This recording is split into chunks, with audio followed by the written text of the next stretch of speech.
நம்ம பேஜில் வந்து புதுசாக பிகினர் கிட் வந்து லான்ச் பண்ணியிருக்கோம். இப்போ உங்கள்கிட்ட காமிக்கிற எல்லாமே வந்துட்டு ஜஸ்ட் 99 ரூபி மட்டும்தான்.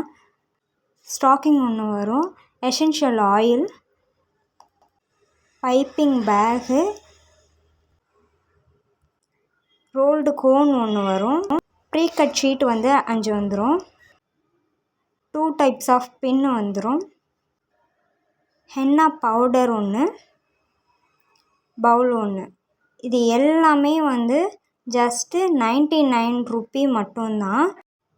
இது மட்டும் இல்லாமல் 200 ரூபீஸ்க்கே வந்துட்டு பவுல் ஒன்று வரும், பவுடர் ஒன்று, essential oil, pre cut sheet 5 வந்துடும், பின்னு வந்துட்டு 2 டைப் ஆஃப் பின்னு வந்துடும், ஸ்டாக்கிங் ஒன்று, பைப்பிங் பேகு, ஸ்பேச்சுலா ஒன்று வரும், மினி செலோ டேப் டிஸ்பென்சர் ஒன்று வந்துடும், அதுக்கு போடுறதுக்கு செலோ டேப் ஒன்று வந்துடும், ரோல்டு கோன் ஒன்று வரும். இது எல்லாமே சேர்த்து ஜஸ்ட்டு 200 மட்டும்தான். வேணுங்கிறவங்க வாட்ஸ்அப் நம்பருக்கு கான்டாக்ட் பண்ணுங்கள். தேங்க்யூ.